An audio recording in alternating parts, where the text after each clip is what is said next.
Okay, so as the commissioner mentioned, my name is James DiGiovanni. I'm the assistant commissioner for policy at TLC. I'm going to just walk through these slides briefly, mostly to explain the background of the Green Rides initiative rather than the rules themselves. The rules themselves are fairly straightforward. They're really just a list of years and percentages, so nothing super technical there, but wanted to give a little more context into how the agency is thinking about electrification and the research that we've done to inform this policy. So first, we released a report in December of 2022 called Charged Up that I'm sure you've all seen, where we did a lot of exploratory research on electrification in the TLC world.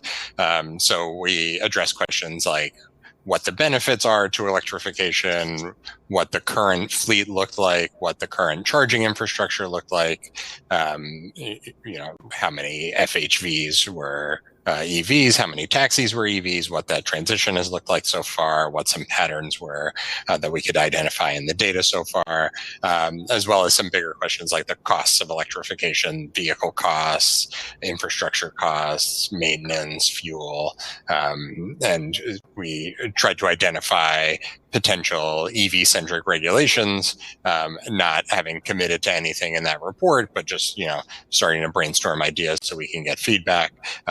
And this rule proposal is sort of the result of that process.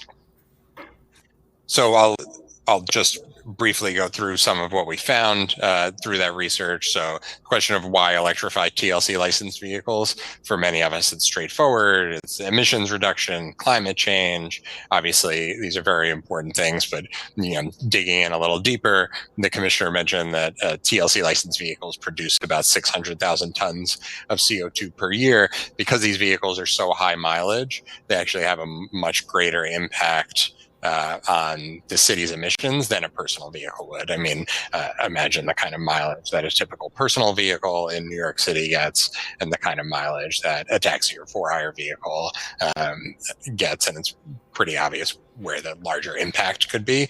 So we found that electrifying one rideshare vehicle would be the equivalent of electrifying 3 personal vehicles. So there can be some big impact into electrifying FHVs. And another thing that we found is that more rideshare EVs are likely to spur additional charging infrastructure from the private and public sector.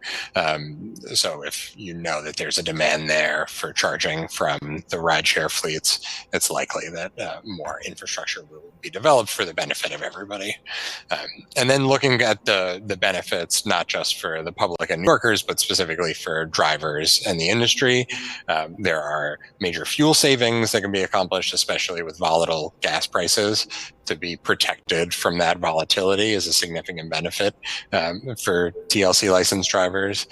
There can be major savings on maintenance, and there are state and federal incentives that vehicle owners who switch over to EVs can take advantage of to really drive down the costs of driving an EV.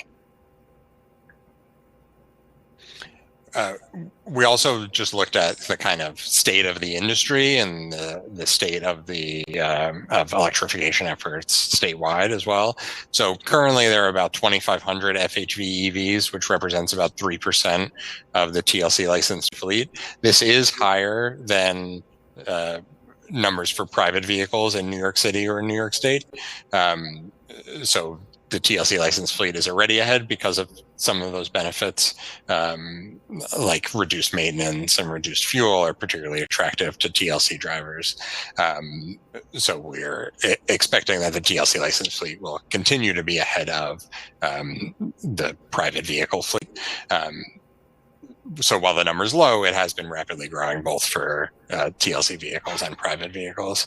New York State is also requiring 100% of new car sales to be EVs by 2035 and 35% of new car sales to be EVs by 2026. So there's a lot of action at the state level as well that will impact the market in New York City. And we analyzed a lot of trip patterns for the current EV fleet and compared them to internal combustion engine or ICE vehicles. And we found that the current growth of TLC licensed EVs has been fairly smooth, that they have similar trip patterns and earnings to gas powered vehicles. And we found this both in the data and through more qualitative interviews with EV drivers about their experience. It seems like the transition, while there's still a lot more to go, has been smooth so far. We did identify 3 major obstacles that I'll address because I expect that that'll be a lot of what you are interested in and a lot of the testimony that we get from the public at today's hearing. So one of those is charging infrastructure, how much charging infrastructure there is and where it is. Another is vehicle costs, and a third is wheelchair accessibility. So on charging infrastructure, we analyzed the existing EV charging landscape, and we compared how it aligns with trip patterns, where drivers are doing their driving, and also driver residence information, where drivers actually live, because we assume that primarily drivers either want to charge where they're doing their trips or they want to charge off shift while they're at home. So our conclusions were that drivers live in areas that are not particularly well served by EV charging infrastructure. And it's because drivers predominantly live in outer borough communities, communities of color, more low income communities. And those are not the areas that so far the private sector has really invested in for charging infrastructure. But a lot of trip pattern analysis that we did show that trips are more likely to occur where EV chargers already are, because trips are more likely to occur in Manhattan or in the inner ring of Brooklyn and Queens, for example. So another kind of interesting element, and what gave us a lot of the idea for the Green Rides initiative, is that existing chargers often have low utilization, showing that there's a lack of demand, and there's this sort of chicken and egg problem with EVs and charging infrastructure. Nobody wants to invest in charging infrastructure if there's not going to be vehicles that are interested in charging there, and people may not want to buy an EV if they're not confident that there is going to be charging available for them. So our basic finding here was that the infrastructure and vehicles need to grow together in order for the transition to be successful. On vehicle costs, there's a lot here, but I'll just go through it quickly. That EVs are currently more expensive than comparable ICE vehicles, but EVs on the market are already getting cheaper. Estimates show that in the next few years, namely by 2027, comparable EV and ICE vehicles will be similarly priced, or EVs will be even cheaper. So we do expect that while right now there are more high-end EVs available, we've seen a lot of lower end EVs come to market in recent years, and a lot of the major companies have plans to really expand their EV fleet in the next few years. So we fully expect that will continue to address the issue of vehicle costs as the vehicles continue to get less expensive. And you know, if our expectations are incorrect, either the market grows quicker than we expect or slower than we expect, of course, TLC always can go back and revise these rules, revise percentages, timelines, specifics on vehicle types. But these are our best expectations at the moment.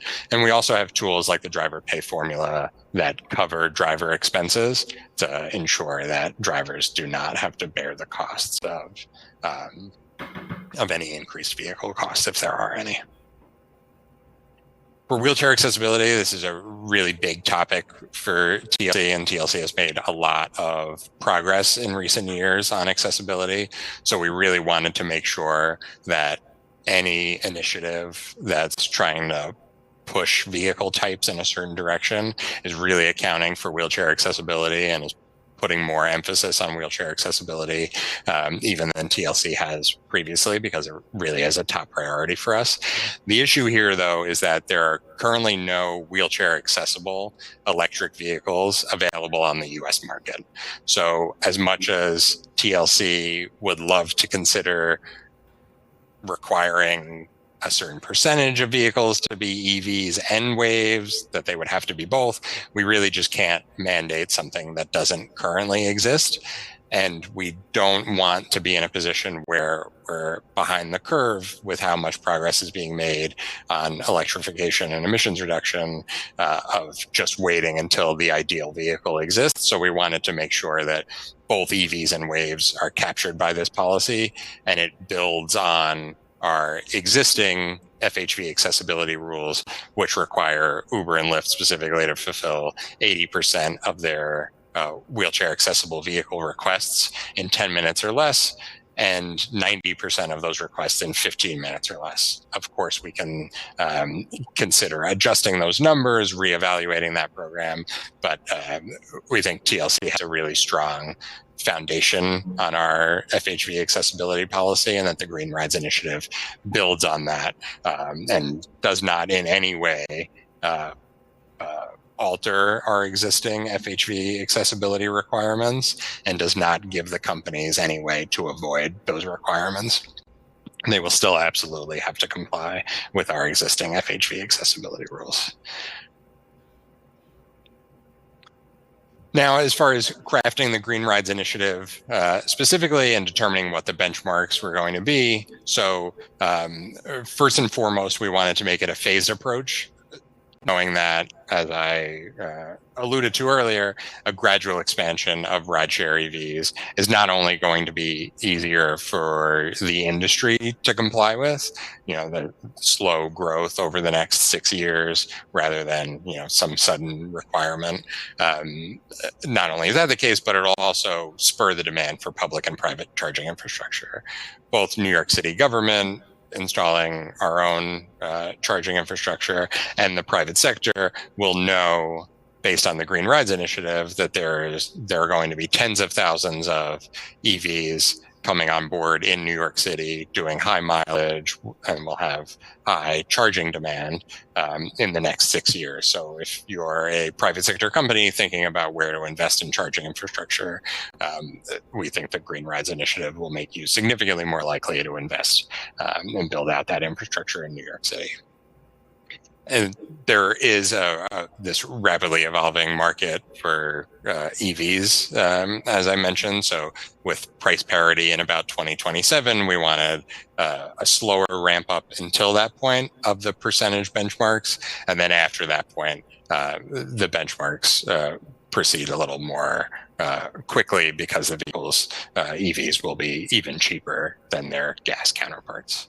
And New York State EV sales mandate starting in 2026 aligns well with that price parity estimation. Again, on accessibility, we wanted to encourage the continued growth of the wave fleet. We want drivers to have options, to not just have to drive an EV over time, but also they will continue to have that wave option, and the companies will continue to have the requirement to dispatch to wheelchair accessible vehicles, at least until there are electric waves available, and then we can, consider making changes at that point based on the existing market. We also did an analysis of how often FHVs turn over or retire. So we found that the figure is about 7 years, with higher mileage vehicles turning over more quickly. So that leads us to roughly the 2030 timeline, where this gives the opportunity for vehicle owners, to the next time they buy a new vehicle, get an electric vehicle, then not have to go run out and get one tomorrow.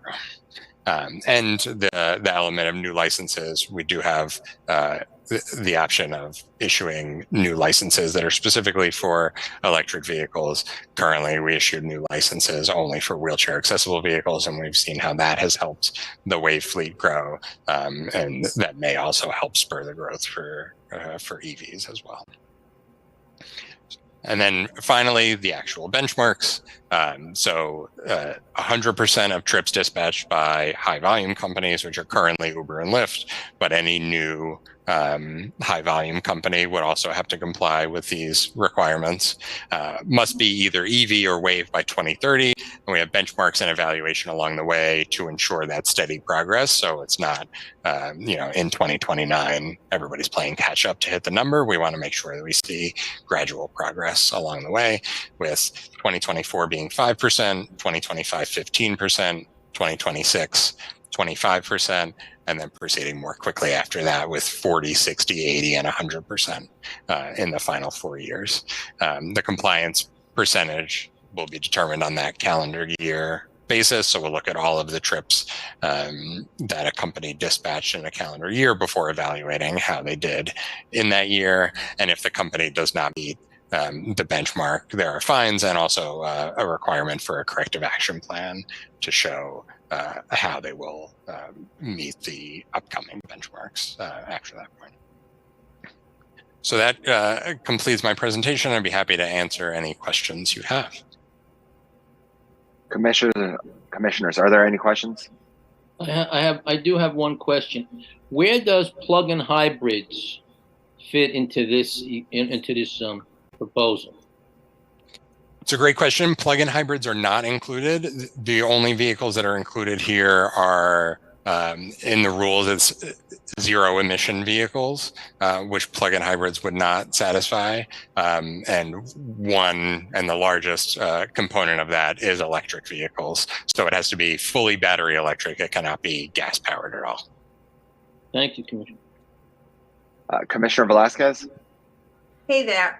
Thank you very much, James, for the presentation. I just wanted to ask, and I know we're probably going to get testimony about this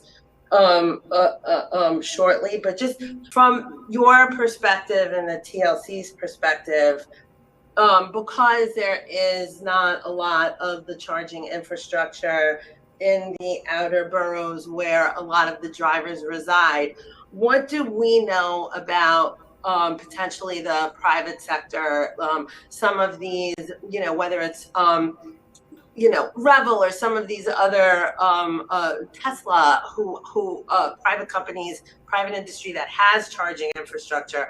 Are there any plans? What has the TLC been coordinating? How do you foresee that kind of growing out? If you could talk about that a little bit. Sure. Yeah. So I'll give a little more detail on the charging infrastructure as a whole. So within New York City government, you have the city DOT that has done a lot of the charging infrastructure on the public side.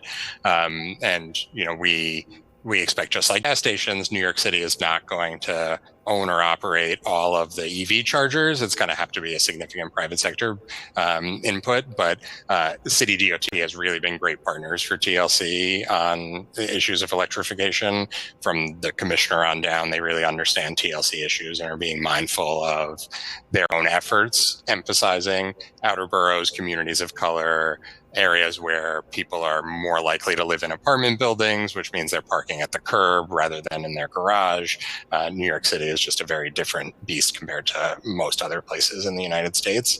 So, they have discounted charging programs for TLC licensed drivers. They created a survey just for TLC licensed drivers to get input on where EV charging should go, expecting that drivers will want it in their neighborhood or where they hang out, and DOT will be able to get a lot of insight from the driver's perspective. And we've also worked closely with them on some grant applications to the federal government to try to install EV charging in the areas that would be most useful for TLC drivers. And they use a lot of TLC data to inform those applications. So that's sort of the public side. On the private side, I'll say there has been, since our Charged Up report, there has been a lot of interest from the private sector in talking to TLC about the needs of the TLC licensed industry, how they can get involved in the market, where they say, the data that we've released on where drivers live, where the trip patterns are. I think it seems to have been very useful for a lot of companies that are interested. You have a large company like Revel that is really rapidly installing charging infrastructure all over New York City. And it takes years to install charging infrastructure with all the complications of, conduit and all the the sort of Con Ed side and the utility side that I won't pretend to be an expert on. But those plans really are very active right now. There are some private sector chargers, like a lot of the Revel stuff, because they started working on it a few years ago, is already up. But between them and other major companies, there's a lot that's in the works, and we're in constant communication with them to try to emphasize how important the TLC aspect of the private charging market is going to be in the coming years.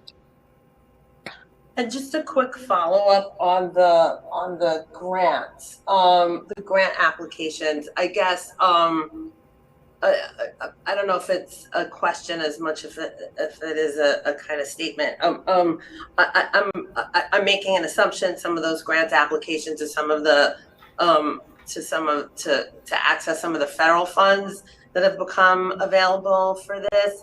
And I guess just asking, or maybe just saying, if there's, to ensure that we have, as an agency working with the sector, identified all of those opportunities and figured out how to chase those down. I think that's really important. So, just wanted to say that. Yeah, absolutely. It's something that TLC is very focused on. City DOT, City Hall, the Deputy Mayor's Office, federal funding for these kinds of big initiatives is incredibly important. So yes, we're paying very close attention to any opportunities and doing our best to obtain and make good use of any funds that become available. Thank you very much. Thank you. Thank you, Commissioner Velasquez. Commissioner Kaufman. Hi, thank you so much for the presentation. It was really helpful to learn more about the program. I guess I'm wondering, on top of what Commissioner Velasquez was just asking, what plans are in place or in the works to collaborate with other city agencies, especially in the areas of workforce development, to ensure that these vehicles can be maintained and repaired as necessary? And also, as the sidewalk charging culture gets developed, what kind of traffic enforcement will be put into place to ensure that EVs get priority in these spots? Are there already agreements in place to help manage and enforce these sidewalk charging locations can be prioritized for EVs? Thanks. Yeah, great question. So I think on the question of enforcement, it is a very good and a very important question. I think from TLC's perspective, we want to really work with City DOT and the police department on enforcement, because it is likely, and I think in the scenario that you're imagining, it's a TLC licensed driver with an EV who's trying to get into the spot, and it's some private vehicle that is gas powered that is taking up that spot. So there would not be a direct opportunity there for TLC enforcement of a non-TLC licensed vehicle, but it is something that I know is an emphasis for City DOT and PD, because City DOT can install tens of thousands of curbside chargers, but if they're never available for EVs, then it's a lot of money without any payoff. So it is something that, as that curbside program continues to expand, there's going to be, I think, more and more emphasis placed on ensuring that it's used properly. And I would just add, Commissioner, is that we work very closely with NYPD's transportation unit, in particular traffic, for a lot of our relief stands and our taxi stands across our city to ensure that they're available for drivers who drive either for-hire vehicles or traditional taxis. So that partnership will continue to develop and indeed make sure that when curbside charging becomes more widespread, that it's enforced so that they're quote-unquote not ICE or blown by internal combustion engine. Second question, James. Sorry, you'll have to remind me what the second question was. Is there a workforce development program in place because these vehicles are new and there may not be a maintenance and repair workforce in place, or there likely is not just yet? So are there plans to work with other parts of the city to help develop that workforce? It's an important point. It's something that I'm not particularly familiar with, so I don't want to speculate too much, but it's something that I can follow up with you and the other commissioners for sure. I know that there are some efforts by other city agencies that focus more on workforce development, but I'll have to get the details there and get back to you. Thank you. All right. If there are no other questions, I'm going to go